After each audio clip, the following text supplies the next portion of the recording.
ناظرین گرامی، اس سال پاکستان اپنی آزادی کا 75واں سالگرہ منا رہا ہے، مگر پاکستان اب تک ترقی یافتہ ممالک میں شامل نہیں ہوا، بلکہ اب پاکستان کو ترقی پذیر ممالک میں بھی شامل نہیں کیا جاتا۔ 75 سال گزرنے کے بعد بھی آج پاکستان کا نوجوان اپنے مستقبل کے لیے یورپ اور عرب ممالک کی طرف دیکھتا ہے۔ پاکستان کی معیشت نہایت مایوس کن حالات سے دوچار ہے۔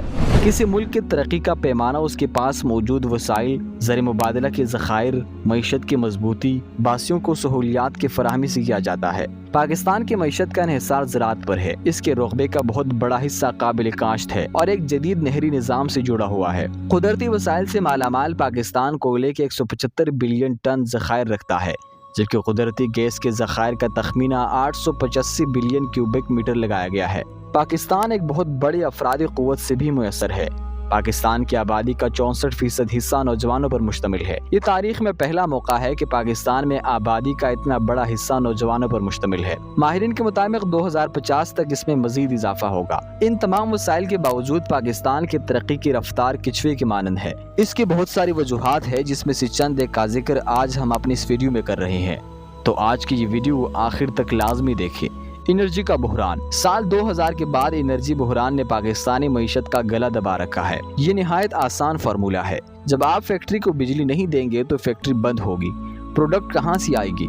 ان میں کام کرنے والے ورکر بے روزگار ہوں گے۔ وہی چیزیں آپ باہر سے منگوائیں گے تو زر مبادلہ خرچ ہوگا اور آپ کو وہی چیزیں نہایت مہنگی ملے گی۔ افسوس تو یہ ہے کہ انرجی کا شارٹ فال بڑھ کر 5000 ہو گیا ہے اور یہ بڑھتا جا رہا ہے۔ روایتی ذرائع پر انحصار ختم کر کے جدید ذرائع سے بجلی کا حصول ممکن ہے۔ ویسے تو آزادی کے پہلے دن سے ہی ہم نہایت امن پسند واقع ہوئے ہیں، لیکن 2002 کے بعد پاکستان ابلند جنگ کی حالت کا شکار رہا ہے۔ اسٹیٹ بینک نے 2018 میں تسلیم کیا کہ دہشت گردی کے خلاف جنگ میں پاکستان کو 118 بلین ڈالرز کا نقصان ہو چکا ہے۔ جب تک مکمل طور پر امن قائم نہیں ہوتا تو غیر ملکی سرمایہ کار تو کیا پاکستانی بھی اپنا سرمایہ یہاں لگا کر کیوں ضائع کرے گا؟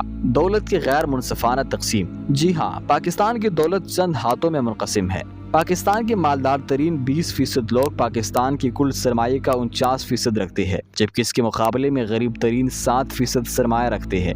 2016 میں پاکستان کے 35% آبادی غربت کے نیچے تھی، جبکہ 2022 کے آخر میں یہ شرح بڑھ کر 37% رہنے کی توقع کی جا رہی ہے۔ اس کا مطلب یہ ہے کہ ہر 10 پاکستانیوں میں 4 پاکستانی غربت کی زندگی گزارتے ہیں۔ بدقسمتی سے بحیثیت قوم ہم ایک نہایت کرپٹ قوم واقع ہوئے ہیں۔ حد تو یہ ہے کہ پاکستان کے وزیر اعظم تک کرپشن کے الزامات کا شکار رہے ہیں۔ چپڑاسی سے لے کر افسر تک اور وزیر سے لے کر سیکٹری تک سارا معاملہ کرپشن پر چل رہا ہے۔ ترقیاتی منصوبوں میں کمیشن کو حق سمجھا جاتا ہے۔ جہاں کرپشن اور چوری کی بات ہو تو پاکستانی عوام بالکل بھی پیچھے نہیں ہے، اور حد تو یہ ہے کہ چور اور چوری کو برا نہیں سمجھا جاتا، بلکہ اس کا ڈٹائی کے ساتھ دفاع کیا جاتا ہے۔ ساری قوم ریاست کے املاک کو غنیمت سمجھ کر لوٹ مار کرتی ہے۔ بجلی چوری اور گیس چوری اس قوم کا پسندیدہ مشغلہ ہے۔ ٹرانسپیرنسی انٹرنیشنل 2021 نے پاکستان کو 180 میں سے 140واں کرپٹ ملک قرار دیا ہے۔ بے روزگاری۔ جب ملک کی معیشت کا یہ حال ہو تو ظاہر ہے روزگار کہاں سے ملے گا؟ 31% نوجوانوں کو بے روزگاری کا سامنا ہے اور اس بڑے طبقے میں خاصی تعداد عصری اداروں سے ڈگری ہولڈر ہے۔ پاکستان کے مجموعی ٹیکس آمدنی کا 90% عام آدمی سے وصول کیا جاتا ہے۔ بڑے کاروباری حضرات بشمول سیاستدان ٹیکس ادا نہیں کرتے، جبکہ عام آدمی سے 10 روپے کی جوس پر بھی ٹیکس وصول کیا جاتا ہے۔